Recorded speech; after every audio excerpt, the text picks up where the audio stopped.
अनंतनाग जिले के दक्षिणी भाग के कोकरनाग क्षेत्र में स्थित प्रसिद्ध वनस्पति उद्यान कुत्तों और पिल्लों के लिए खेल के मैदान में बदल जाता है।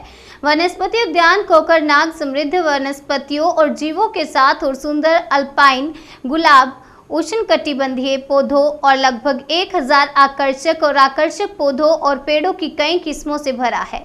शांत सुंदरता का आनंद उद्यान ऊंचे और घने देवदार के जंगलों की पृष्ठभूमि में स्थित है। यह उद्यान न केवल कोकरनाग में बल्कि पूरे विश्व में बहुत प्रसिद्ध है। प्राकृतिक सुंदरता और ताजी हवा का आनंद लेने के लिए विशाल सभाओं में स्थानीय के साथ साथ बाहरी आगंतुक भी शामिल होते हैं। एक तरफ फ्लोरिकल्चर विभाग का दावा है कि उन्होंने कोकरनाग पार्क को साफ सुथरा रखा है और इसे आगंतुकों के लिए आकर्षक बना दिया है, लेकिन दूसरी तरफ अब इसे कुत्तों और पिल्लों के लिए खेल के मैदान में तब्दील कर दिया गया है। केंद्र के साथ साथ राज्य सरकार का दावा है कि वे पर्यटन क्षेत्र को बढ़ावा दे रही हैं, लेकिन उनके दावे विफल हो जाते हैं जब कोई कर्मचारी के रूप में कोकरनाग का दौरा करता है, जो टिकट काउंटर में बिताए गए दिनों में बगीचे की देखभाल करने वाले होते हैं। लोग अचंभित हैं क्योंकि उनके अनुसार बगीचे की देखभाल करने वाले अडिग हैं। यहाँ तक कि कई कुत्ते भी बगीचे में अपने पिल्लों के साथ खेलते हुए देखे जाते हैं।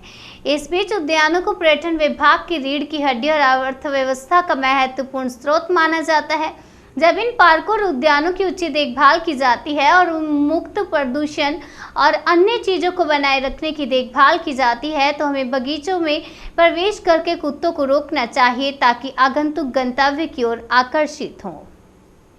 फेमस है हर किसी हवाले से। यहाँ का जो चश्मा है जिस पर कोकरनाग इसको नाम पड़ा है, तो अगर हम पूरे कश्मीर में देखेंगे कि पीने के लिए पानी नहीं, लेकिन ये वाहिद जगह है कोकरनाग बॉटनिकल गार्डन जहाँ पर लोग पानी पीने दूर दराज इलाकों से आते हैं। जहाँ पर सफाई की बात है तो सफाई का फुकदान है यहाँ पर। अगर फ्लोरिकल्चर को रेन्यू यहाँ पर आता है, लेकिन डेवलपमेंट इनकी यहाँ पर जीरो है। जो 47 से पहले यहाँ पर डेवलपमेंट हुई तो वही डेवलपमेंट आज भी है।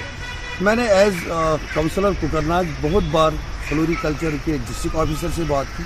इवन की डायरेक्टर फ्लोरिकल्चर को मैं 2 बार मिला, यहाँ ही कोकरनाग में ही। तो उसके साथ मैंने बात की, वेस्टर्न फ्लोरिकल्चर के साथ मैंने बात की, लेकिन कोई ये टस से मस नहीं होते। कुत्ते यहाँ पर घूम रही है, इनका फॉल्ट है। तो दूसरी बदकिस्मती फ्लोरिकल्चर में एक ही वेस्टर्न फ्लोरिकल्चर, पहलगाम को भी एक ही है, वीरिना को भी एक ही है, कोकरनाग को जितने भी डिस्ट्रिक्ट, मेरे ख्याल से साउथ कश्मीर में वेस्टर्न फ्लोरिकल्चर एक ही है। तो ये बड़ी बदकिस्मती है। तो उससे भी जो लेक ऑफ एडमिनिस्ट्रेशन की बात करें, उससे भी लेक ऑफ एडमिनिस्ट्रेशन यहाँ पर होती है। इस फ्लोरिकल्चर कोकरनाग की हम बात करें तो पर डे 2 से 3 लाख रुपए सीजन में रेन्यू इनको आता है। हम ये नहीं बोलते कि आप ये सारा का सारा पैसा यहाँ पर खर्च करो, लेकिन अगर 25% ही इस पर ये खर्च करेंगे यहाँ, तो कोकरनाग गार्डन बहुत डेवलप होगा। तो 1 पैसा का काम इनको यहाँ पर नहीं है। अगर शाम के वक्त कोई भी टूरिस्ट यहाँ आएगा 5 बजे के बाद, यहाँ डर जाते हैं लोग, क्योंकि लाइटिंग सिस्टम यहाँ फेल है। जब फ्लोरिकल्चर के साथ बात कर रहे ये बोलते हैं कि कोकरनाग डेवलपमेंट अथॉरिटी का काम है, तो मैं समझता हूँ ये कोकरनाग डेवलपमेंट अथॉरिटी का काम नहीं है, ये फ्लोरिकल्चर का काम है। एसिड उनका है, रेन्यू उनको आता है। म्युनिसिपल कमेटी या कोकरनाग डेवलपमेंट अथॉरिटी किस तरह इनको लाइटें यहाँ पर लगाएगी। और जो यहाँ पर था वो भी बर्बाद, ये मिसमैनेजमेंट की वजह से ये यहाँ पर ये हुआ है। छोटे मुलाजमिन हैं जो यहाँ पर गार्डनर है, बाकी मुलाजमिन हैं जो भी इनके पोस्ट होंगे, वो तो अपना काम जो बखूबी अंजाम दे रहे, क्योंकि वो हमारे पास आया है। यही गार्डनर हमारा जो है, तो इनका जो अपना काम है ये तो बखूबी करते। जहाँ कुत्तों की बात कर रहे हैं, वो तो छोटे मुलाजिम की प्रॉब्लम नहीं है, ये हायर अथॉरिटीज़ को सोचता है, ये असल फ्लोरिकल्चर को सोचता है कि भाई मुझे किस तरह ये, अगर इसकी आप देखें, अगर आप बैक साइड में जाओगे फेंसिंग इसको नहीं है, यहाँ से भी खुला है, वहाँ से भी खुला है। तो अगर देखो आप हर किसी जगह जाए, हम डिस्ट्रिक्ट अनंतनाग की बात करें, हर किसी जगह जाए, सबसे खूबसूरत गार्डन जो आपको मिलेगा वो कोकरनाग बॉटनिकल गार्डन आपको मिलेगा।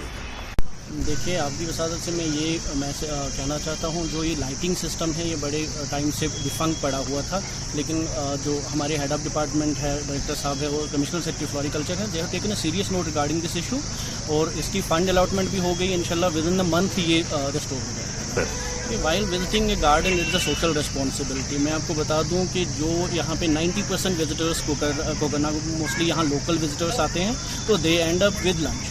तो उनका एक सिविक रिस्पॉन्सिबिलिटी बनती है। We have in every lawn we have kept this dustbins, जहाँ पे ईटेबल्स वो डाल सकते हैं। लेकिन क्या होता है, ये लॉन में वगैरह यहाँ इधर उधर फेंकते हैं।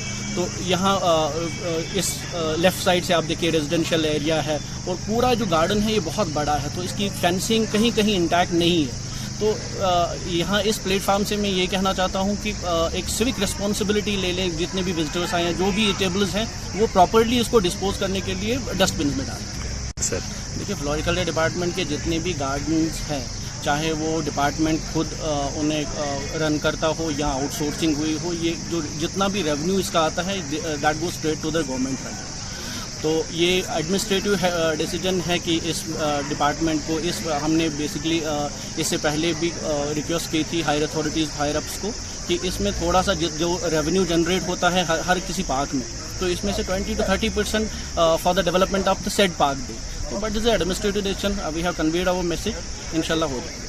कि इस प्लेटफॉर्म से मैं पूरे जितने भी विजिटर्स हैं, लोकल हो डोमेस्टिक हो हमारे यहाँ आउटसाइड इस यूटी के जितने भी विजिटर्स कोकरनाग या किसी भी फ्लोरिकल्चर डिपार्टमेंट के यहाँ गार्डन्स एंड पार्क्स में विजिट करें, कोविड बिहेवियर का खास ख्याल रखें, मास्क का खास ख्याल रखें और पर्टिकुलरली क्लीनलीनेस का खास ख्याल रखें।